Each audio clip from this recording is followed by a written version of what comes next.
Bonjour à tous.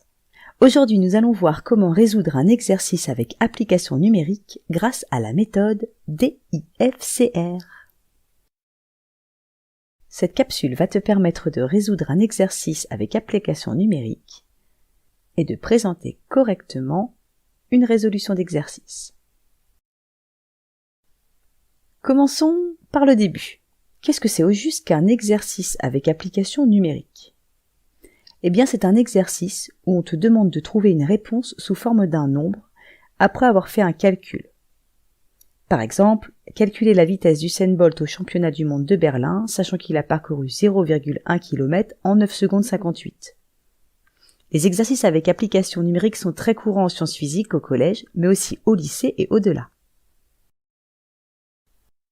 On pourrait se dire que ce genre d'exercice est assez simple à résoudre, qu'avec un peu d'improvisation, il est toujours possible de s'en sortir. Le problème, c'est que plus tu vas avancer dans tes études et plus tu auras de formules dans ta trousse de physicien. Et plus ce sera compliqué de résoudre ce genre d'exercice. Il te faut donc une méthode qui marchera quel que soit l'exercice proposé, et ce, même au lycée. Cette méthode, c'est la méthode DIFCR.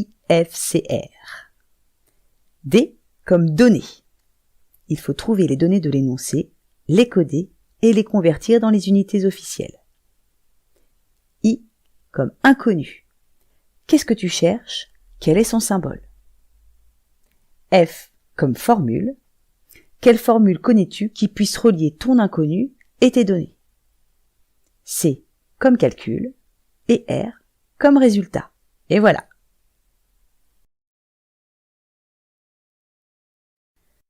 On va reprendre notre exemple avec Usain Bolt. Quelles sont les données ? 0,1 km. C'est une distance, on va la coder. Ici, elle est en kilomètres, ce n'est pas l'unité principale. Nous allons donc la convertir en mètres. Nous lisons aussi un temps que nous codons également. Ensuite, l'inconnu.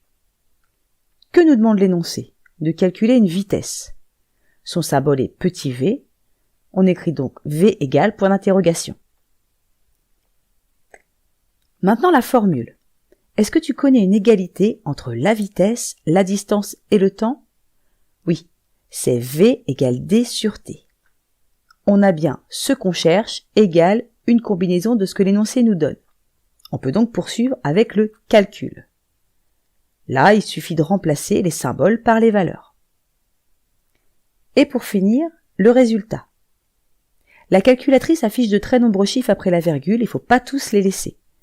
Au collège, on se contentera d'arrondir à 2 chiffres après la virgule. Attention ici, le chiffre suivant est plus grand que 4, il faut donc faire un arrondi au chiffre supérieur. On n'oublie pas de présenter correctement notre résultat, c'est-à-dire d'indiquer le symbole de la grandeur et son unité. Et voilà. Cette méthode fonctionne quel que soit l'exercice à traiter. Il faut cependant que tu fasses attention à 2 choses. Premièrement, toujours utiliser les unités du système international, le mètre, la seconde, le kilogramme. Deuxièmement, il va arriver que la formule que tu utilises ne se présente pas toujours sous la forme inconnu égale combinaison de données. Tu devras donc manipuler la formule pour résoudre l'exercice.